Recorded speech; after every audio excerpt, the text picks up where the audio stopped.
A revised helmet law has been enacted in Benin Republic. The law states that motorists and passengers must wear their helmet.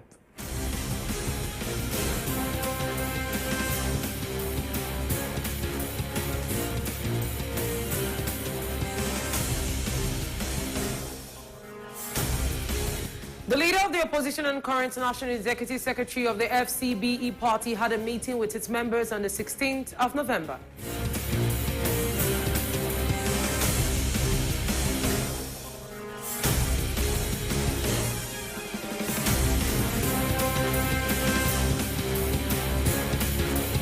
Minister of Information and Culture, Mohammed in Nigeria, says tourism is an important sector of the economy.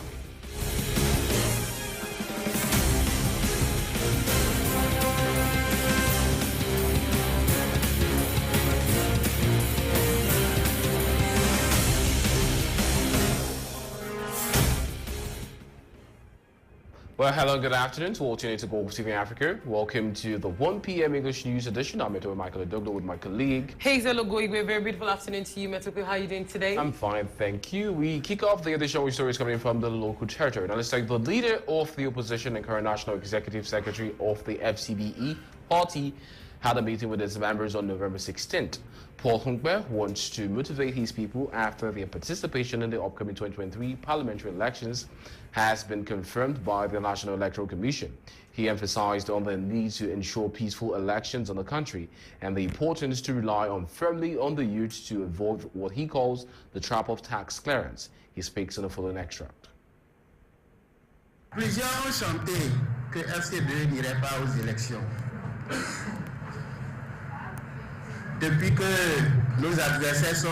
Many people strongly believe that the FCBE party will not participate in the upcoming parliamentary elections. In fact, they were so sure that our files will be incomplete and will be rejected. But you know what? They were all wrong. Because in a few minutes, precisely by 11 a.m., I'm heading to the National Electoral Commission to withdraw the document we've been yearning for. Eh bien, le César.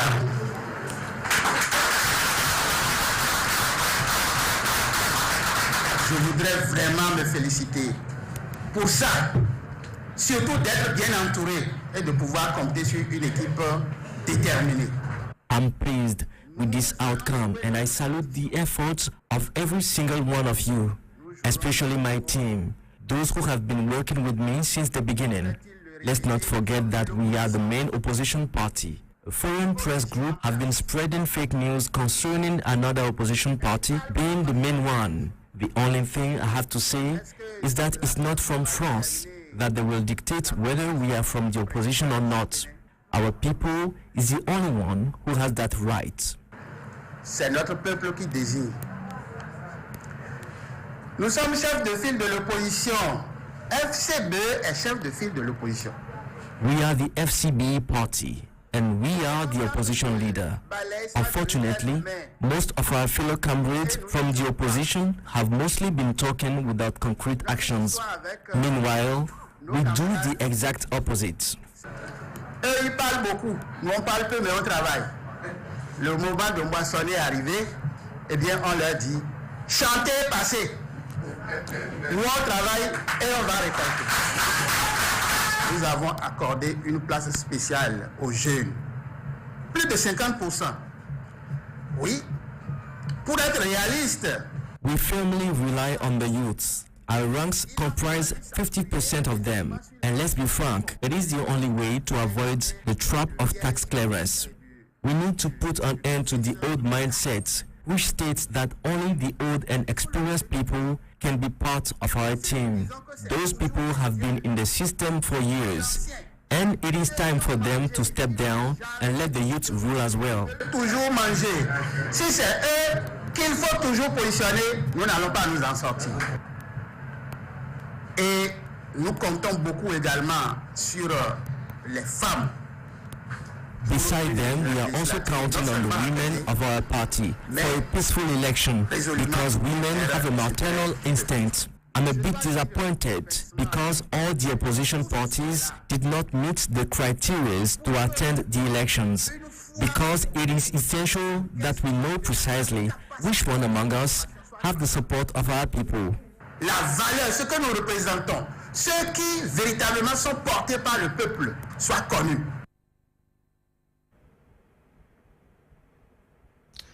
While still on stories coming in from the national territory, let's say a revised helmet law has been enacted in Benin Republic. This law states that motorists and passengers must wear their helmet. The punishment for failure to wear a helmet is the fine of 6,000 CFA francs. It has been announced to start on Tuesday, the 15th of November. But according to the observation made on the ground, it has not been fully enforced. We have more information in the following report.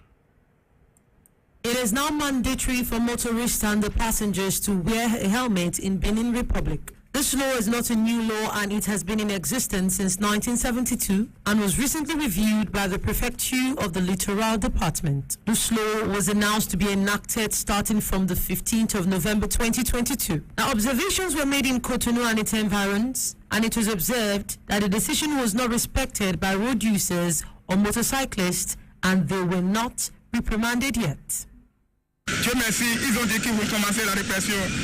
Thanks to God, they said they would commence the enforcement of the law on the 15th of November, but the reality on ground is that the passengers on the motorcycle are not adhering to the decision made by the government. This means they are not wearing their helmets, rather just a few passengers are wearing their helmets. I am asking the government to review their decision. Je demande au gouvernement de revoir leur copie.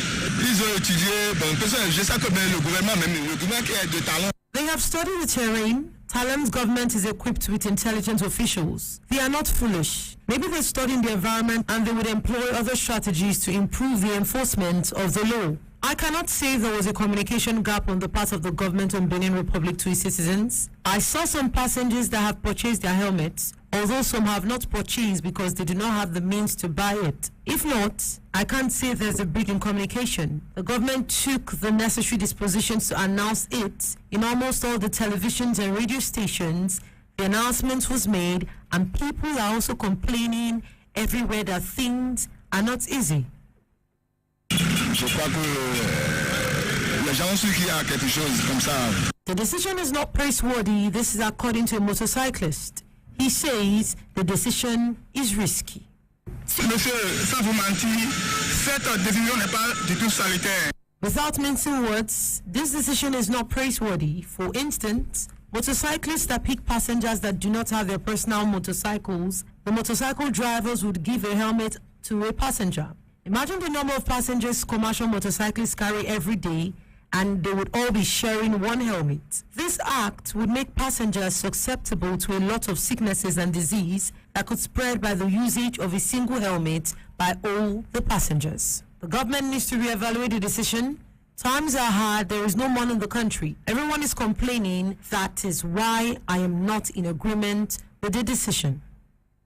C'est pour ça que vraiment, moi je suis pas d'accord avec ça. The citizens of Benin had various perspectives on the decision. According to Nolo, he was of the opinion that the decision is important and necessary to reduce the amount of road accidents on the road. He encouraged road users to reconsider their take on the decision.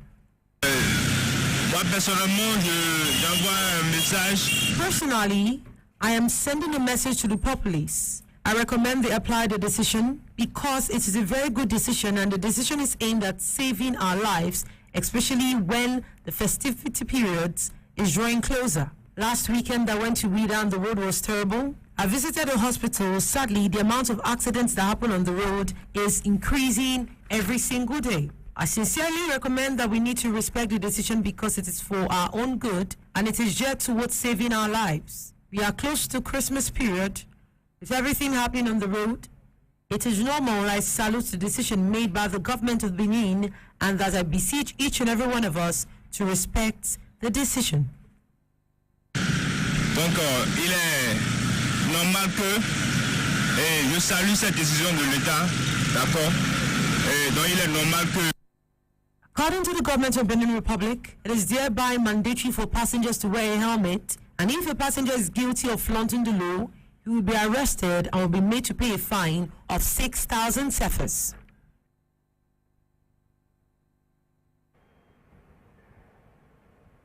On the African scene, crossing over to Somalia. Now, Somalia hopes that their efforts to reduce the number of polio and measles cases is going to come to fruition. And now, according to UNICEF, 15,000 cases of measles have already been recorded in Somalia this year. More information in the following report. This is the first vaccination dose for Amira Mohammed's 4 children in Somali capital Mogadishu. The jabs will protect them from killer diseases such as measles and polio, which are very common in the country due to low vaccination. All my 4 children received the vaccination doses. I'm doing this as a prevention measure following reports of measles cases. That is why I brought them here to this clinic.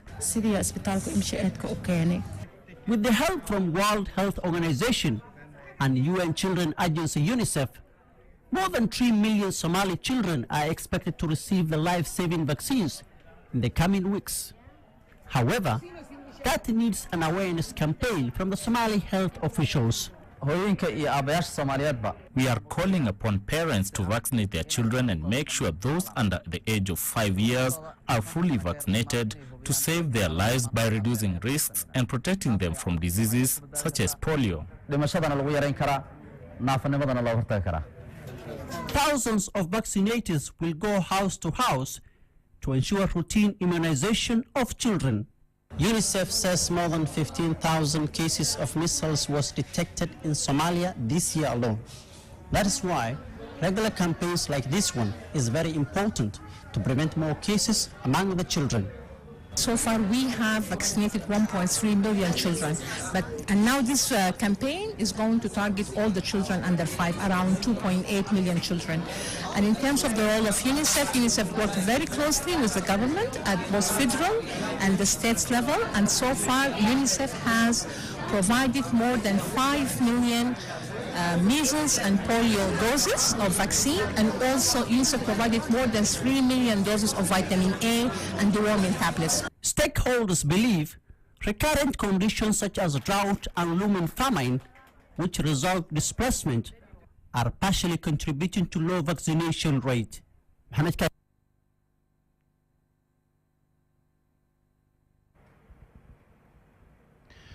African policymakers in Tunisia say more technical and vocational training will make it easier for Tunisian youth to land jobs. Young people aged between 15 and 24 represent 20% of the African population. Vocational training is providing millions of job opportunities for African youths. Zayed Hamidrou is a 22-year-old vocational trainee in fashion design. He studied archaeology at university before changing course and taken up fashion design for his professional career. I used to study archaeology in a faculty of human sciences. It was such a great experience, but I couldn't go further because that's where I do belong. I felt like fashion design is my issue. So I went directly to this field and I kind of loved it and I enjoyed it. And here I am today focusing on achieving that dream and making it coming true. Qusay Arif is a technical trainee in the mechanical engineering and the automotive industry. He is optimistic about his professional career in the near future, as many companies are hiring technicians in North Africa and Europe. I can find a job easily in the first week after graduation from technical training. I can even travel to other countries and work in this promising sector. It's better than staying unemployed for years. Tunisia has been hosting an African Union-backed conference that's focusing on the growth of innovations and vocational training in the continent. Experts at the African Union Development Agency, a new partnership for Africa's development, which is an economic development program for the African Union, say that the Skills Initiative for Africa is an ambitious project which aims to train millions of African youths in the most in-demand fields. There's a lot of young people that are on the streets that have skills, but they're not able to get the jobs. And we're saying with better qualifications, with better competencies, vocational capabilities, we stand to improve the chances of young people accessing a job, accessing an income, so that they can also thrive. Dozens of vocational training institutions in Cameroon, Ethiopia, Ghana, Kenya, Nigeria, South Africa, Togo and Tunisia have been equipped with the latest technology to provide employment-oriented skills development. According to the African Union Development Agency, thanks to the Skills for Africa initiative, access to employment-oriented skills development for young people is improving, in particular for women, students, migrants, and refugees.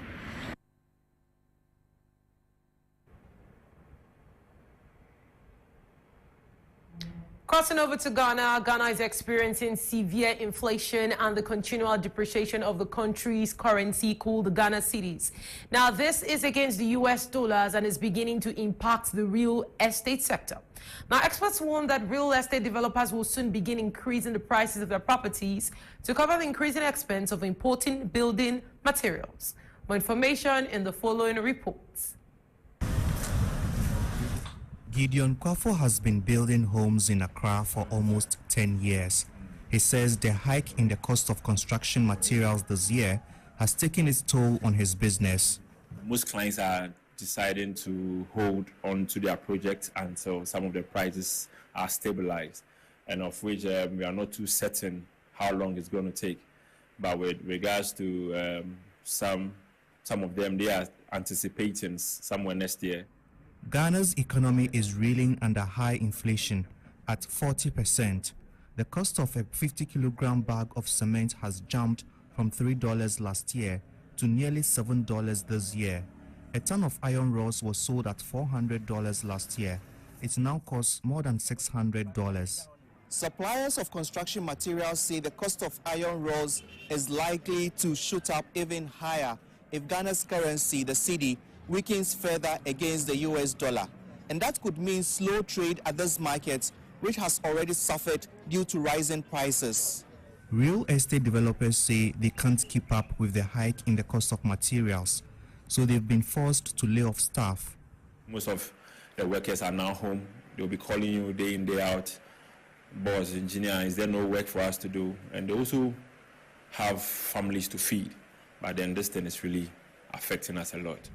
Developers say the cost of homes in Ghana are going to be more expensive and unaffordable to many people if they continue to build. Many are turning to loans from banks, which come at higher interest rates, to fund development projects. Experts believe the cost of building can be reduced if materials are produced locally. A time has come for us to look within homegrown policies. Let's try to see what we can use to turn around the little materials we have in here to provide the needs of our people. Now, we have a lot of concretes here. We have a lot of limestones here. Gideon Kwafo agrees, but he says it could take many years for Ghana to boost its manufacturing industry. So until then, he hopes the government could subsidize the import of building materials for the real estate business to thrive.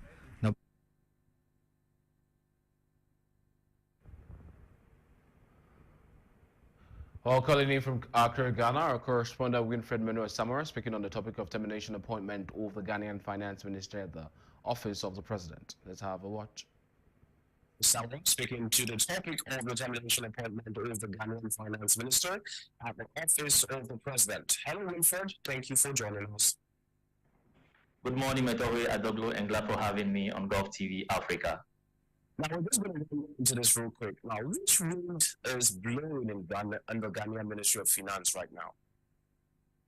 Okay, I would like to say a good morning to the viewers of Golfe TV Africa. And Meto, actually, currently in the Republic of Ghana, things are not going the way Ghanaians are expecting, and precisely in the Ministry of Finance.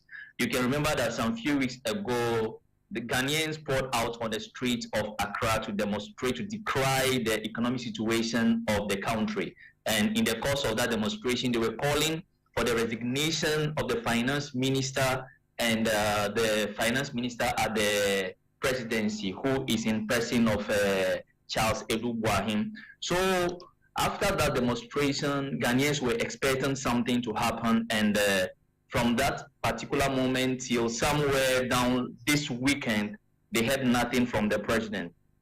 And luckily, surprisingly for Ghanaians, within the weekend, there was a video that popped up on the social media, a video coming from the renowned Ghanaian investigative journalist Aris Arimayao Anas, who revealed that the finance minister at the office of the presidency was involved in a particular deal that is tarnishing the image of the country, thereby making the president of the republic, Nana Akufo-Addo, to terminate the appointment of this individual, the finance minister at the office of the president.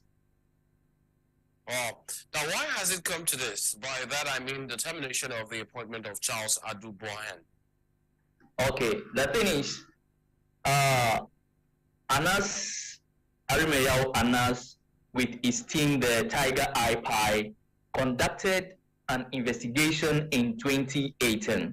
And the investigation that was conducted in the video took place in the United Arab Emirates in a hotel. And in this hotel, Charles Adu Bohan, the finance minister at the office of the presidency, was seen in this video discussing with a to-be investor in Ghana. So in the course of the discussion, the investor was asking how can he have access to the big men in Ghana for him to be able to set up his business. So this minister told him that for him to be able to have his ground, he has to get in touch with the vice president of the country, is Dr. Muhammadu Bawumia.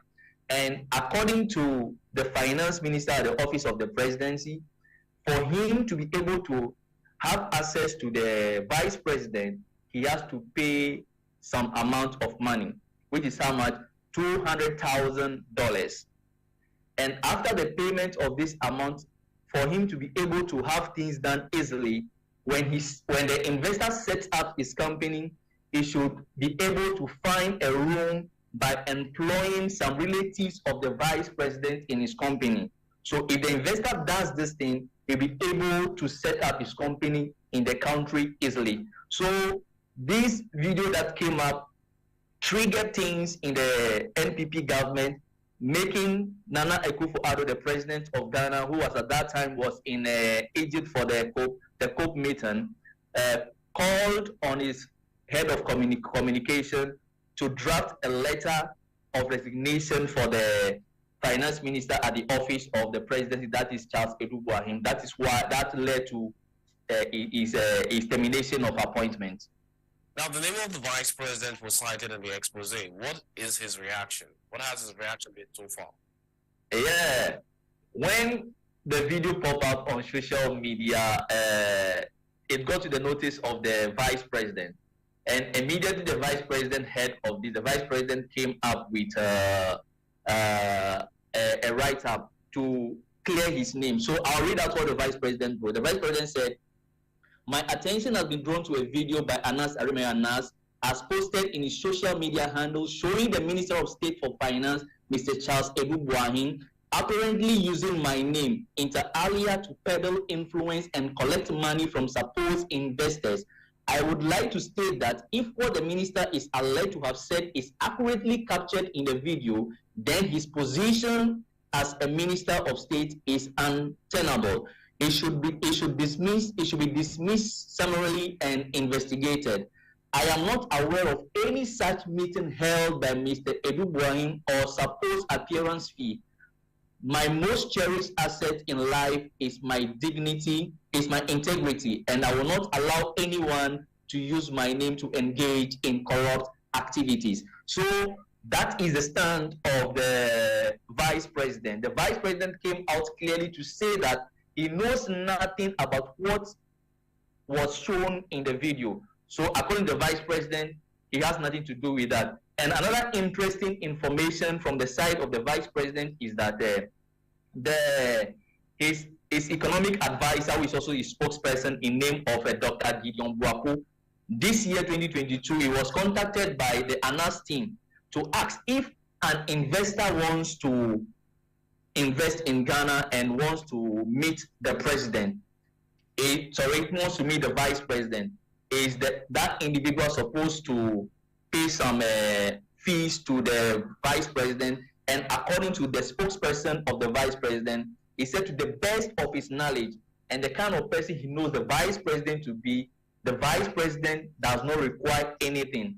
So this, according to this speech coming from the spokesperson of the vice president, also indicates that there is a high probability that the vice president knows nothing about what the sacked minister of finance at the presidency spoke about in the video.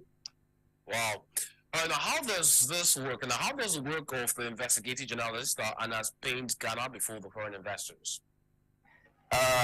Actually, you know, the role of Charles Edu Boahin is to also see to it that investors pour into Ghana. So him having that role, and now for him to pave way for foreign investors to come into the country, you have to pay this sum of amount to the vice president. Another interesting thing that I didn't make known to you is that he also raised that when the investigative team asks if they want to invest $500 million in Ghana, what will he take? Since he's the one helping them to meet the vice president, what will he take? So he said if they're going to invest any amount they want to invest, or in this case $500 million, his share is 20%. And he says he doesn't take cash, and he's the kind of man, it takes money that he works for. So if they want to invest that amount in Ghana and he's going to take 20% of the $500 million, that means he will advise them to come and invest in his real estate company. Let's say, according to you, let's say $15 million. So if they invest $15 million in his real estate business, he's going to take 20% of that $15 million. So that is a share of the any amount that will be invested in the company. So coming back to the question you asked, so this attitude of Charles Edu Boahin has painted the image of Ghana in terms of doing business very bad, thereby undermining investor confidence in Ghana. This will prevent future investors from pouring into Ghana to invest, and even those who are already on the ground will be contemplating acting themselves if really where they are investing is a good ground for them to invest. Now, what is the reaction of Ghanaians towards the revelation of the Tiger Eye pie? Yeah, you know, Ghanaians have for long been calling for the sack of this minister and his boss, the finance minister, who is in person of Ken Ofori-Atta. But the thing is, they were expecting the president, Nana Akufo-Addo, to sack them on the ground that they were involved in certain things that Ghanaians feel as a state, as a minister, they shouldn't involve themselves into. So with this video of Anas, that proper painting showing that the minister is involved in taking money from people for them to come and invest in the country, for them that's another story. But the main target of this is that they should have been sacked because of the way they have mismanaged the economy. Well, thank you, Winfred Menohuey, for your contribution. It's a pleasure.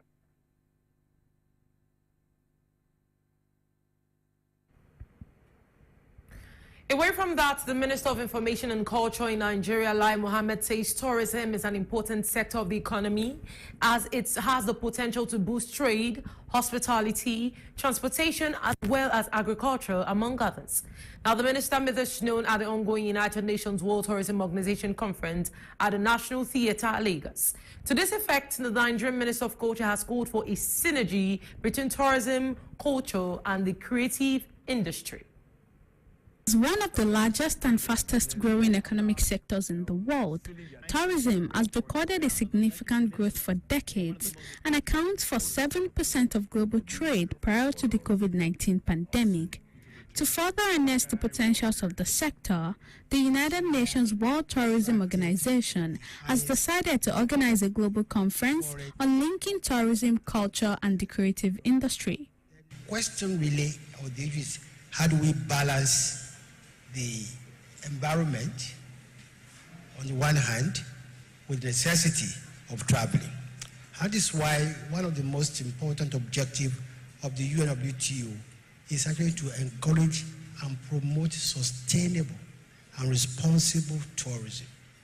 Climate change is one factor that significantly impacts the growth of tourism in different parts of the world.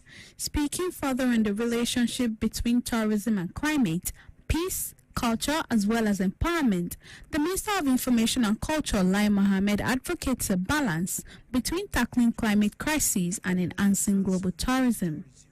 Tourism breaks down barriers. It breaks down differences. It makes people understand other people, and that would breed peace. And then the tools of tourism, such as music, such as films, allows you also to learn more about the people, their ways of lives. You respect them, and that way you are going to find, a lot of, peace. We're here today to let the world know that the next oil for Nigeria is actually in tourism and creative sector. And I'm glad that you're all here today because we need to inculcate this into you so that you grow up trying to, understanding that there's a future in the creative industry.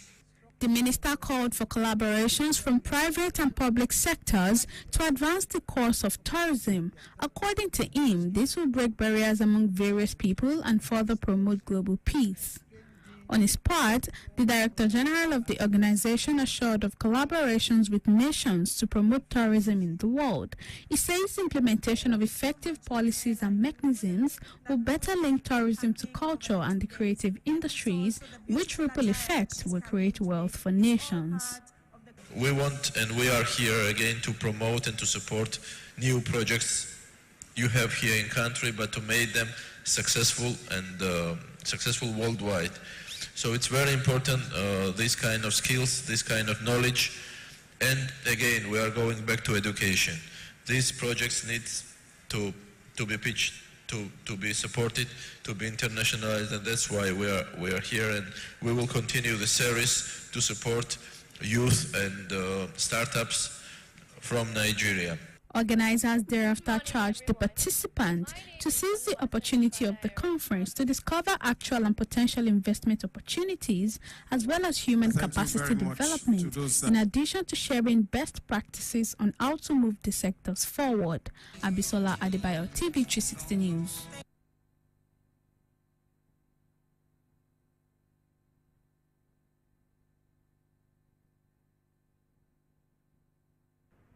Jumoke Dada is behind a multi-dollar furniture manufacturing brand called Taylor in Nigeria. Now she's a young Nigerian entrepreneur that designs for the average Nigerian using local resources like Ankara and Ashoke to make unique pieces. And her taste is catching. More information in the following report. We launched this particular table called a Makishi table. It was 29K, then it was really super affordable. And, from there, a lot of young people started tweeting about it. Oh, have you seen this new brand? Like the IKEA of Africa. This is not IKEA, this is Ikedra. Let me take you to our space at Taylor. Lagos is known as one of the world's fastest growing cities and urban areas. From here, the revolution to change the African lifestyle expands. And she is the one who started it all, Jumoke Dada, who runs Nigeria's biggest and billion-dollar worthy furniture company.